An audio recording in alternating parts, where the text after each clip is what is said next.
Join us live on the Sherry Lord Talk Show podcast. Start your day off with the Higher Vibrational Podcast with weekly guests covering spirituality, healthy foods, and so much more. Go to sherrylord.com for more info.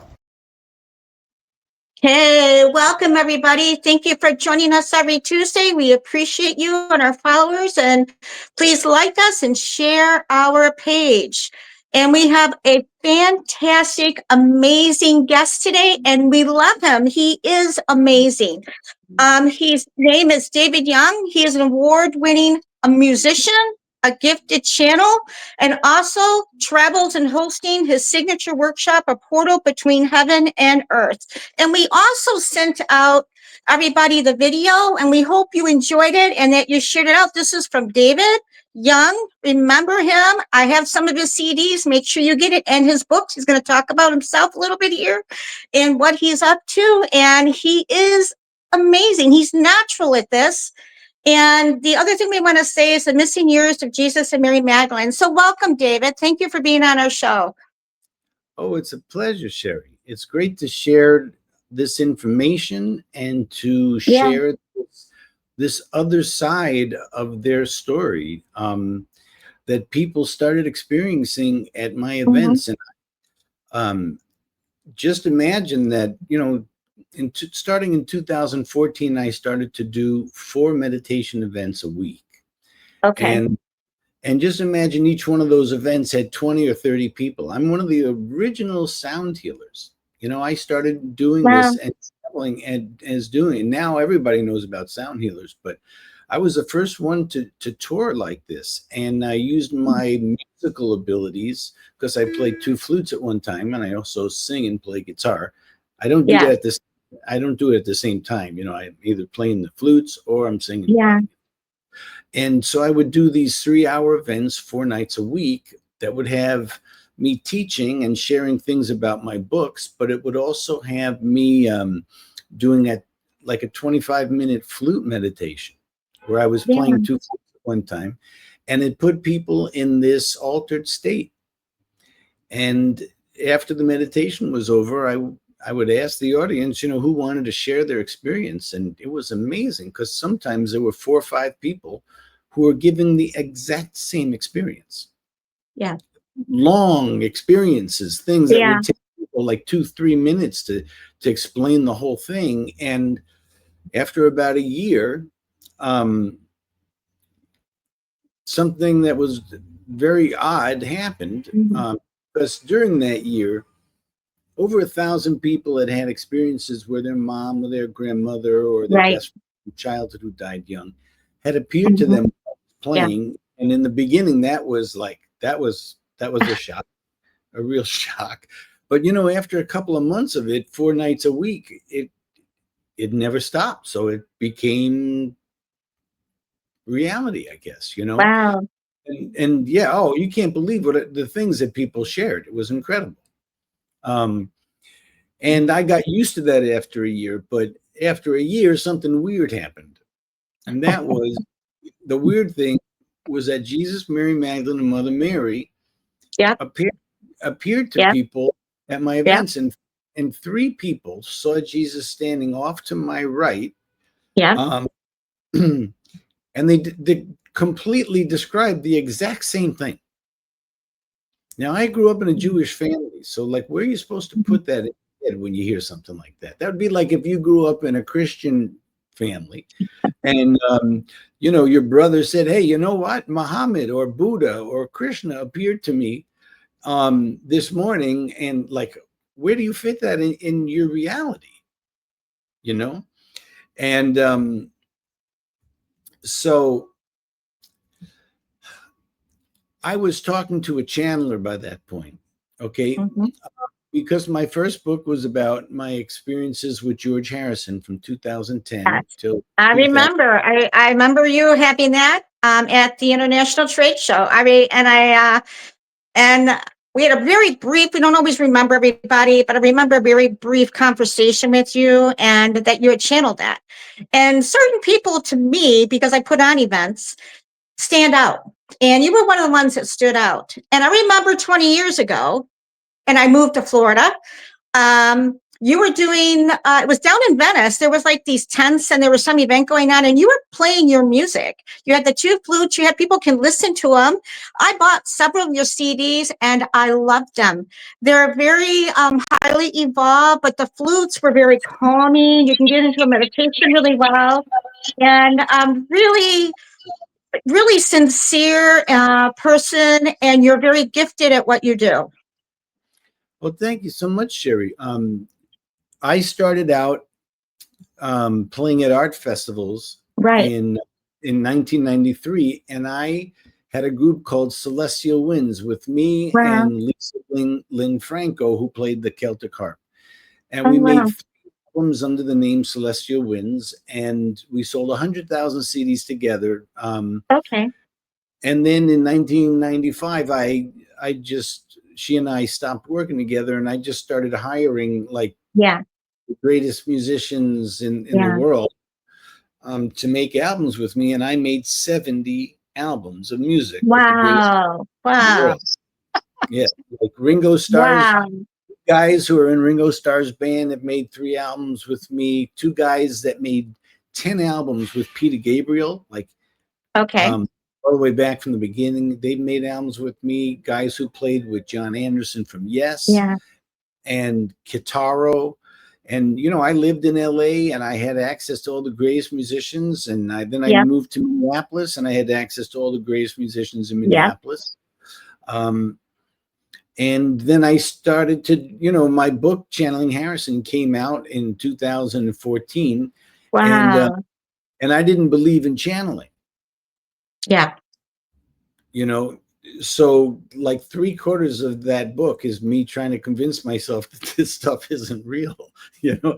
Sounds like you went to, yeah, that's amazing because I was surprised. I go, wow. And he had this book in his hand and I was amazed. I was actually very impressed. I go, well, this is, we all, can tune in.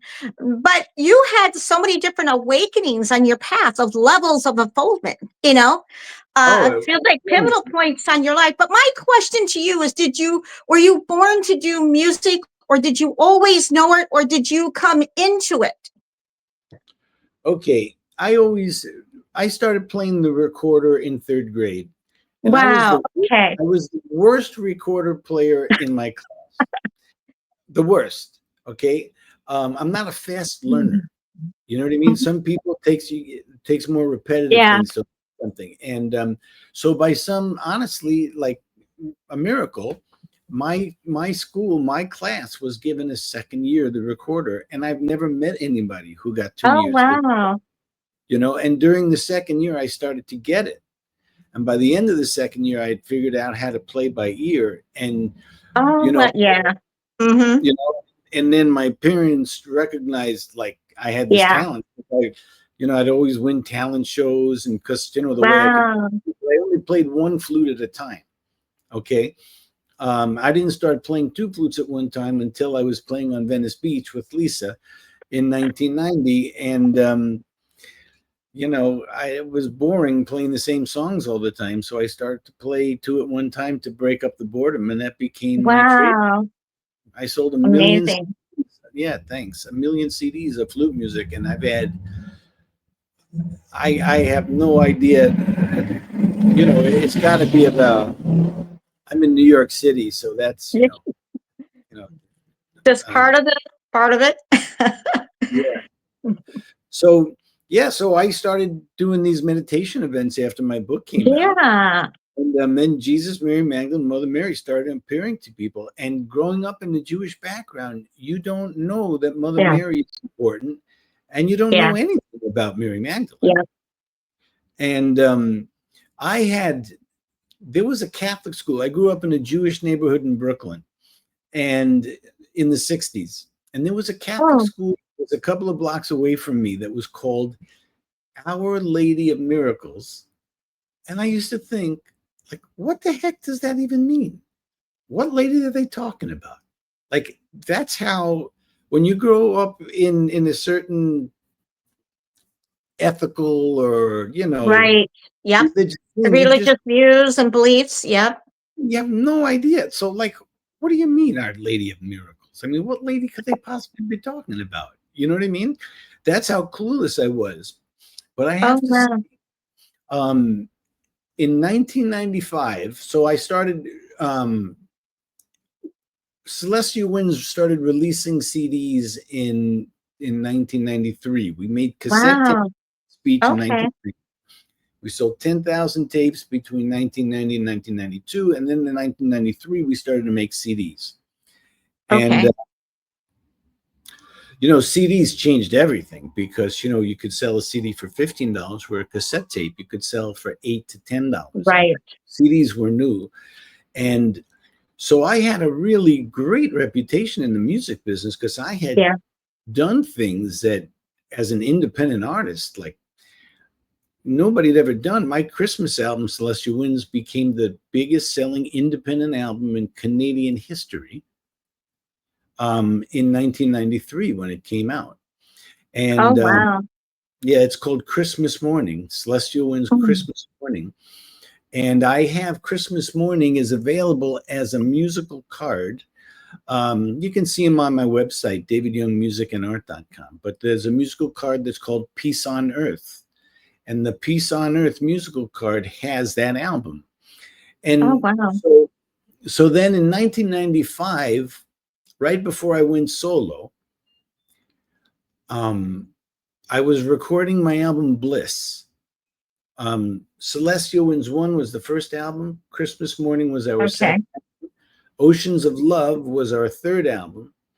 And Okay. then I had a different harpist, and she made Bliss with me. And while I was recording the album Bliss, playing two flutes at one time, by this Wow. time, we've sold 100,000 CDs together. We travel 45 weekends a year all over, and we're doing amazing. We're getting airplay on 300 radio stations all around the United States, and we were one of the most up and coming new age groups. Like, we weren't as popular as Yanni, but we were the level underneath Yanni where we were really respected, and we traveled all over, and we sold hundreds of thousands of CDs, And so I was in the studio playing the two flutes, and it was the last song on this album called Bliss, which was actually a turning point in my career because that was the last album I made under the name Celestial Winds.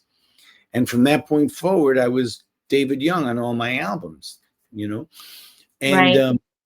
and so I'm in the studio playing, and the lights are low, and she's playing the harp, and this woman appeared. Most of this woman appeared in the room across from me. I don't even have a clue who that it could even be. Because growing up Jewish, you don't know anything about Mother, And so it was really, and she hung there for like till I finished the song. So she was probably there for 2 minutes. And I'm playing the flutes and doing it. So I'm like playing for her.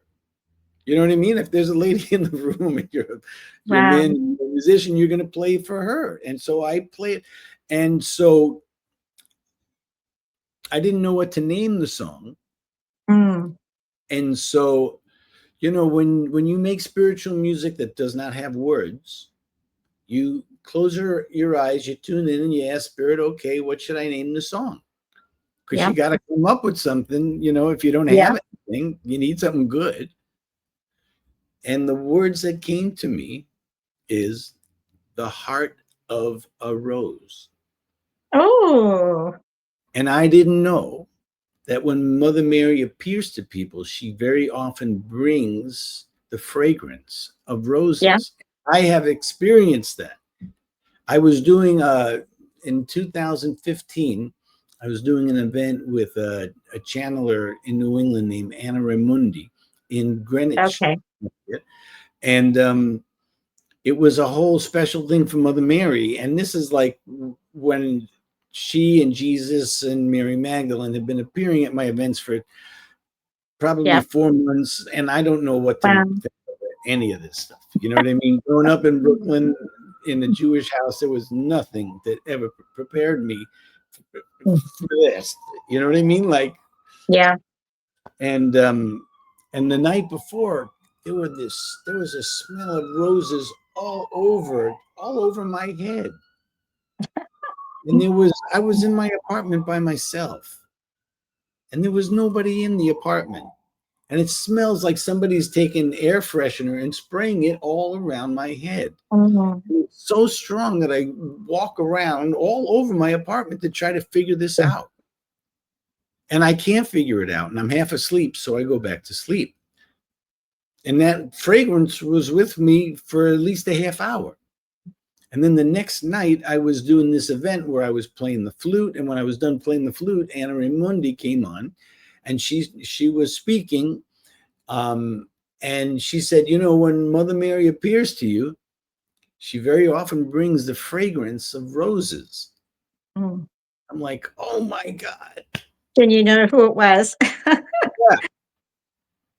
Yeah. And then I later wrote a song because somebody had an experience with Mother Mary at one of my events. And like, sometimes you'd have 10 or 15 people Mm-hmm. sharing experiences with one of the ascended masters, you know, because they're Yeah. all one big team. You know, Yeah. we're taught to think that they're separate because, I know. in your town, if you've got a Jewish temple over here, a Christian church over here, and a Muslim synagogue over there, you know, you're probably not going into each one of them every week.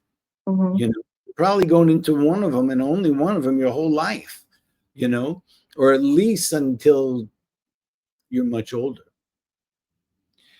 And Yep.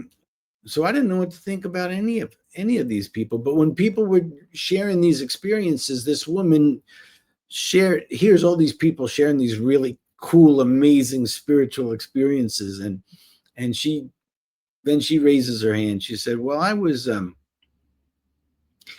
dancing on a cloud with Mother Mary, and we were dancing on the cloud for like 5 minutes, and then after 10 minutes, she said to Mother Mary, is this all we're going to do? I mean, is this it? You know, my friends are sharing all these incredible experiences, you know. She said, is this it?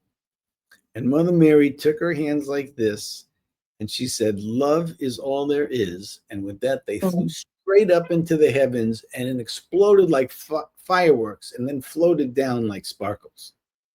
Okay? That's beautiful. Yeah. And then the next day, I wrote this song. Oh, And this song is in the Jesus Mary Magdalene book, the true story yes. of his wife, Mary Magdalene.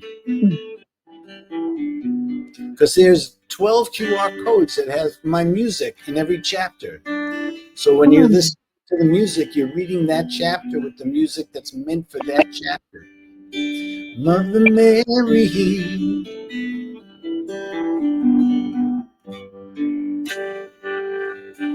walk with me.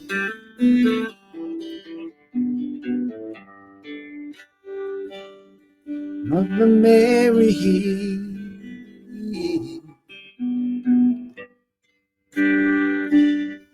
talk with me.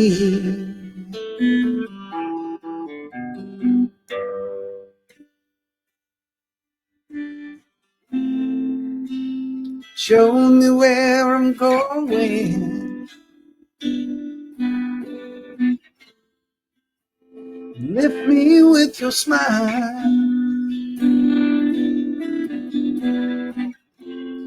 Am I on the path of nowhere? You've been with me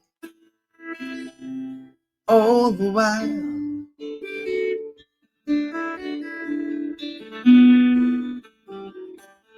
Mother Mary,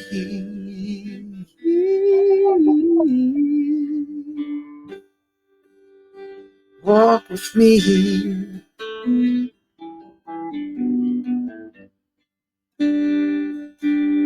Mother Mary,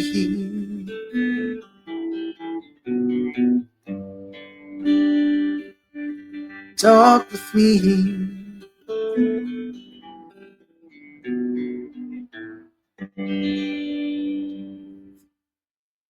That was beautiful. Thank you for sharing. It was amazing. You could feel it, and it's just awesome. I tell you what, a lot of people have gifts, but this is definitely your gift. It's natural for you, but you tune into it. It just comes to you. And I think it's amazing. And you're also an artist. What do you want to talk about? How did that that part of you come out? Well, it started, okay. So I started having experiences with George Harrison in 2010. Yep. Okay. And I resisted it as hard as I could. Yeah. Okay, because I thought being skeptical showed people I was intelligent. So I was as skeptical as I could possibly be. Okay. Because, we're taught, don't believe everything you see, don't believe Yeah. everything Go back you to hear. the beliefs. Yeah. You know what I mean? And Conditioning. if everybody else doesn't believe in this kind of stuff, why are you going to believe in this kind of stuff? But the thing was that it was consistent. You know what I mean? George didn't go away. In the beginning, things only happened every couple of months. So Yeah. that gave me enough time to convince myself that it wasn't important and it wasn't real. Right. And I have to tell you, for whatever it's worth, when I was 22 years old, I stopped drinking. Yeah. I hadn't had a beer or a glass of wine since I was 22. I hadn't had a Wow. joint. Nothing. There was nothing. And this is already into my 50s. So I hadn't had a drink or a glass of wine at that point in 27 years. Okay. And it's not like I didn't have a problem with it. It's just that I was into meditation and I was taught that you're not supposed to. Yeah. Because back then, that's what you were taught. That was before plant medicine became such a popular thing with so many, but back then, that was not looked at in a positive way, and so there wasn't anything that was influencing these experiences, and these were all evidential things that happened. These were not these were things that you couldn't just explain away. Yep. And so what happened was I was dating a woman that was a painter about a year after the experiences with George. Oh, yeah. Okay. And in the spare bedroom, I used to keep my guitars under the bed. And there was a big 3-foot by 4-foot canvas under her bed that was painted gray with a bunch of texture on it that she never finished. And so just imagine every couple of days I'm going in to get my guitar and take it to a studio or to someplace, to play. And I got to move this painting, right? And honestly, from the first time I moved that thing, I had this knowingness that something was going to happen with this thing, but I didn't paint. I couldn't draw. So if I couldn't draw, I'm not ever going to try to paint. You know what I mean? Came from, once I got good at the recorder, I studied from a guy in the New York Philharmonic Orchestra. Oh my God, if I do something, I do it 100,000,000%. Yep. And I'm not going to just I'm not going to try to paint something because I'm a perfectionist. Yep. And I'm not going to try doing something if I have no training in it and I can't do it to begin with. Okay. Yeah. So that's how, but after 6 months of moving that painting, one day I just had the idea that I should make some kind of painting out of it. Right. Wow. And I saw these, I had gone to like a Pier 1 or a place like that, or one of those kind of boutique places. Sure. Yeah. And I had, I saw a painting that was burgundy, brown, BB, gold, and gray, GG. Okay. And it was only these 4 colors. And I never, ever bought a painting in my life. Wow. And this thing was $99, but there was a crack in it. And my intuition was screaming at me that I had to buy that painting. And my girlfriend at the time said, but there's a big crack in it. You're going to buy a painting that's damaged? I mean, what's wrong with you? You know what I mean? And so she went around to look at something else, and she came back, but I could not leave this painting. Mm. This is a part of the story I don't tell often, because my story is so long now because of all the books and everything, you know? And so, but this is really how I started to paint. And so she comes back, and I must have sounded crazy, but I said, I'm not leaving without this painting. And she looked at me like, man, this is weird. Okay, so she got the manager, and she got the manager to take $30 off. So it was only $69 with the whole thing that they were going to order another one. And when the next one came in, they were going to call us and give us one without this big crack in it. Okay. So I take that home. I put that over the bed. It looked great. And then I thought, man, there's this big empty wall over here. I should get that big painting under the bed where I put my guitars, and I should paint something on it that matches this burgundy, brown, gold, and gray painting. Got it?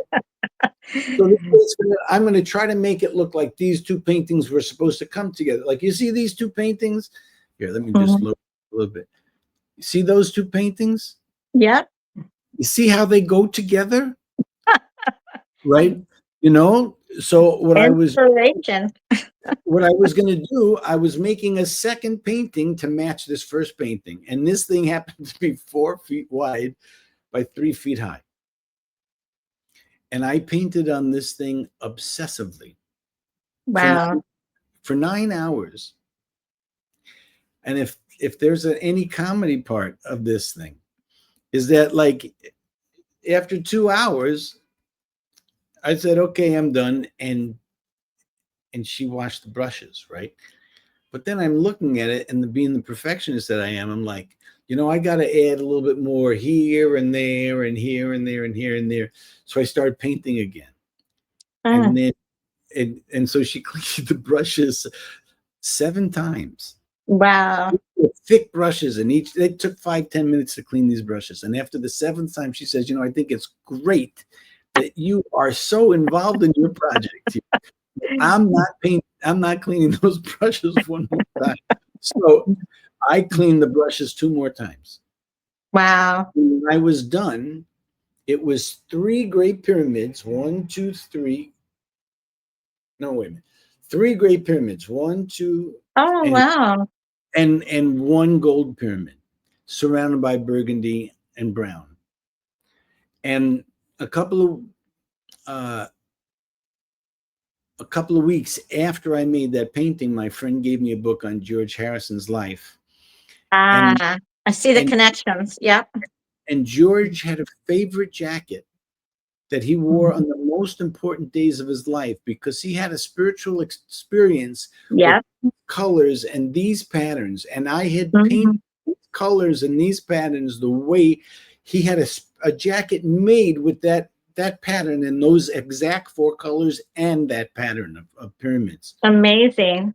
Yeah. So then a couple of weeks later, for the first time, he appeared to me smiling, because during that year, he appeared in my meditations once, very serious. Wow. And he appeared in my dreams twice, very serious. Like it was the only thing I could connect it to, it just looked like it was some biblical thing. But I wasn't in the Bible, and I really wasn't that into Judaism, you know what I mean? And like, what? I couldn't understand it, you know? And he was looking at me like, well, are you coming with me or not?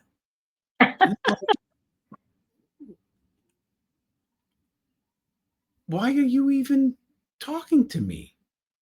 I wasn't interested in him at all. I was a Led Zeppelin fan. I loved The Who and Road Company and AC/DC, and I liked hard rock music. I did not care the Beatles, and I wasn't young enough to be a original Beatle fan. So I completely don't understand why this guy is showing up in my life, and he's consistent. You know, over that year, oh my God, I had probably written 75 pages of miracles that this guy had created in my life. Wow. While I'm trying to convince myself out of it. But I kept track of it because I had a couple of friends that were big Beatles fans, and they just thought it was just outrageous. You know what I mean? It wasn't like it was Jimi Hendrix or somebody who I thought was cool. You know what I mean? Yeah. And so after I made this painting, for the first time, George appears to me in a dream, and he's smiling. And he says, this is what he says to me. The first thing he says to me after a year, he says, I like to play tennis with soft grass behind me. And I'm thinking, I think I heard what he said, but that doesn't make any sense at all. So I said, what? And he said, I like to play tennis with soft grass behind me. He burst out laughing. He disappeared in front of me. I woke up at 3 o'clock in the morning, 2011. I said to, my girlfriend at the time, what does it mean? And she says, I have no idea, but let me go back to sleep because I got to wake up for work in 2 hours, And a couple of weeks later, Rolling Stone magazine put out the George Harrison special issue. And in that issue was a picture of George playing tennis with the grass behind him. How wonderful. And there were only 2 words in bold on that whole page. And now those 2 words are Forever Young. And my nickname was David Forever Young because I used to look a lot younger than I was. Wow, this is amazing. David, how can people find your books and your CDs? Is it off Amazon? Is it direct on your website? How can people get your products and learn more about you? Yeah, my website is David Young Music and Art, spelled out, David Young Music and Art.com. So basically, I know we're coming towards the end of this interview, and we're barely touching. We'll have you back on. You're amazing. Your stories are just so intriguing and held my attention of wanting to know more.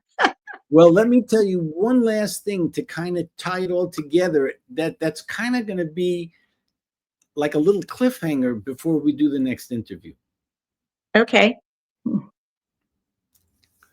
George, when he wrote the song My Sweet Lord, he wrote that about his appreciation for Krishna, who's like the Hindu saint, and Jesus, who's the Christian saint.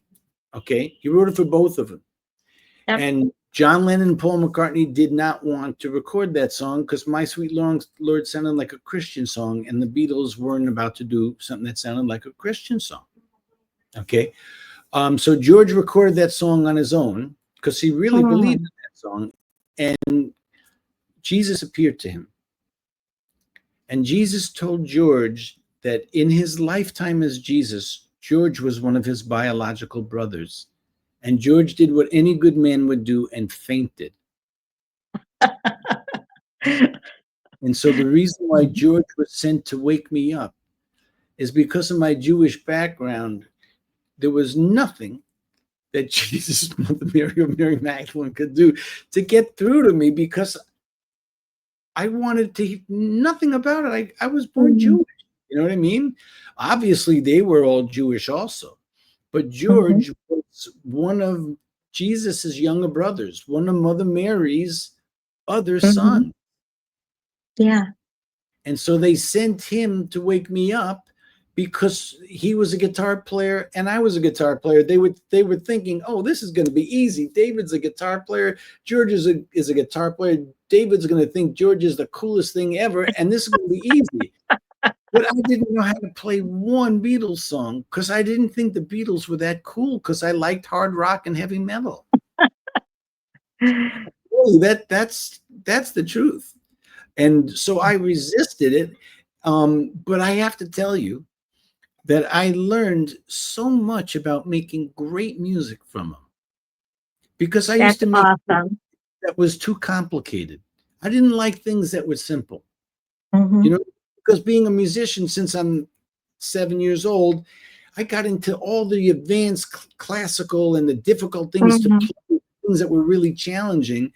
And that's what happens to so many musicians is Wow. you get so good at your instrument, you Yeah. can't you can't appreciate two chords. Mother Mary's Mhm. song, two chords, three chords. That's it. It's simple, easy to remember. You know, Yes, back that's a in the days of the good reminder. back in the days of the Beatles, they didn't have Shazam. When a song played, you didn't see a readout on a screen of what the name of the song was and the artist. The song went by, and if you couldn't remember the song, then you couldn't buy it. And the whole goal, the whole motive of the whole thing was a record company to invest in an artist, That to make a song that people could buy so the record company could get their money back and then eventually make a profit. yeah. That's the music business before the digital age. Yeah. And so I found out before Channeling Harrison was published at the end of 2013, because it came out in 2014. I found out at the end of 2013 that John had been involved in the thing all along. A bunch of crazy things that had happened with John, but I never could have imagined that he was involved in that whole thing also. You know what I mean? And they connected before my book came out. They sent me an email through a famous channeler named Bob Murray. Yep. Bob Murray was an amazing, a saint of a man, really. And because Bob Murray had a monthly newsletter called thestarsstillshine.com, Mhm. every month Yeah. for 30 years, he interviewed 4 people in heaven. So over 30, he's interviewed John Lennon 20 times and George Harrison 10 times. And he found out that I had a book coming out called Channeling Harrison, Wow. about my experiences with George Harrison. And so he sent me an email. Mhm. Hi, my name is Bob Murray. I'm a channeler from Canada. And, Yeah. I've been channeling John Lennon since he died in 1980. And I've been channeling George Harrison since 2001 when he died, because he's good friends with John. They still hang out all the Yep. time together. And they know you have a book coming out, and you're doing a great job keeping track of all the stories for the book. And you're really a fine musician, but there's something wrong with the G string on your guitar because you left it in a place with a humidity problem. And I had left my guitar. I had left this guitar at my mom's apartment, and there was a humidity problem in my mom's apartment, and my G string would never stay in tune. Can you imagine? Can you imagine how mind Yeah. blowing I was? Yeah. So from that point forward, they were able to talk to me through Bob Murray, and I talked to him every day, and he never charged me. I talked to him for an hour and a half, and they knew everything about me. And one of the Yeah. things they said they wanted me to start doing events in Yeah. February of 2014. And I said, well, that doesn't make any sense. My book doesn't come out until May of 2014, 4 months later. Why am I going to be promoting a book that isn't even out yet? Makes no sense. And they said, well, from our higher perspective up here in the heavenly dimension, we can see all the way down into your world. Yeah. And we tell you Yeah. it will be in Yeah. your benefit to start doing events in February 2014. I'm Yeah. like, I don't know. That just sounds ridiculous. You know what I mean? And then they finally got frustrated with me, and they said, okay, you do what you want, but we're telling you it's going to be in your benefit if you do events in February of 2014. So they threw me so much of an attitude. And your guides usually don't throw you an attitude, And Yeah. so I said, okay, all right, I'll hire an agent who booked 9 events in February, and the first event that was booked was February 9th. 2-9. Yeah. 2-9 is a powerful number. Okay. Besides the fact that it's 2 9s, it's an 18, and that's the most powerful number in the Kabbalah and everything. Okay. So 2 weeks before February 9th, my agent calls me up, jumping out of her skin with excitement. And she said, David, did you know February 9th is the 50th anniversary of when the Beatles played on the Ed Sullivan Show the first time when Beatlemania started? Can you believe that? On February 7th, advanced copies of my books arrived. And on February 7th, the Beatles basically flew over my house in Brooklyn and landed in Kennedy Airport. 50 years to the day. You know, so the moral of this story, ladies and gentlemen, boys and girls, the moral of the story is that when you get spiritual signs about something consistently, your skepticism at a certain point is not really giving you the benefits of the spiritual guidance that you're being given. We're taught to be logical, but it's not logical to have all of these things keep happening around one number or one person in history or a certain thing in your life. You're gonna put things together. You could be a reincarnation of one of the family, one of Mother Mary, her sister. Her sister was Mary Magdalene's mother. Mary Magdalene was Mother Mary's niece, and Mary Magdalene had a sister named Martha. When Mary Magdalene was 16 and Martha was 18, they were introduced to their older cousins, Jesus and his first brother, James. And Jesus and Mary Magdalene had... Oh my God. Are you still there? Can you see me? Yeah, I could see you. Okay. I can't see you because something just popped up. Jesus and Mary Magdalene had love at first sight, and James and Martha had love at first sight. And from the time Jesus was 30 to 33, he and Mary Magdalene had 3 children. That's easy math. And after then that terrible thing happened, and there were 3 men tortured that day. And this is what's in that video you guys saw. There were 3 men tortured that day, but only one of those men was taken down off the cross and put into the into the tomb of Joseph of Arimathea. And that's because Joseph of Arimathea was Jesus's father-in-law. Joseph of Arimathea was Mary Magdalene's father. And that was Jesus's uncle as well. So it was his father-in-law and his uncle. That's why he's taken down after 6 hours and put into the tomb of Joseph of Arimathea. It's the family tomb. And the soldier lets Mary Magdalene and Martha into the tomb each day because they were healers. They were shamans, and they knew herbology, all that stuff. And they kept him alive and put bandages on his wounds and gave him water and kept him alive while he was having a near-death experience, and he was unconscious. After the 3rd day, the Roman soldier brings a wooden cart covered by hay, takes Jesus's body out of the tomb while he's alive, unconscious, puts him in the center of the cart and covers up his body with the hay in the cart. Mary Magdalene rides the horse, and that's how she saves his life. They made their way up to France. It took them 5 years to get to where the cave of Mary Magdalene is, because they basically went almost 3,000 miles on that cart. And the first year was horrendous because he had 5 holes in his body, but he ended up healing. And Mary Magdalene healed him. And when they got to the cave about 5 years later, she had their 4th child, whose name was Sarah. And so what the Da Vinci Code alludes to is that somehow Mary Magdalene was pregnant with Jesus's child and their bloodline lived on. That's true. That's true.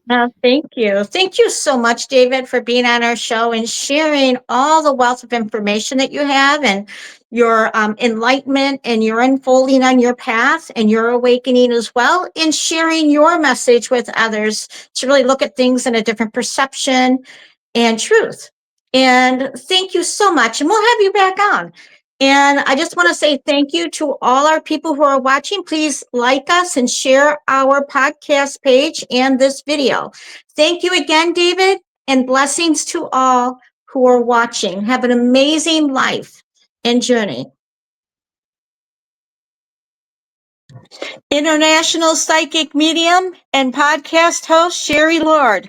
She is one of the most sought after psychic mediums. Book your special readings. Go to www.sherrylord.com.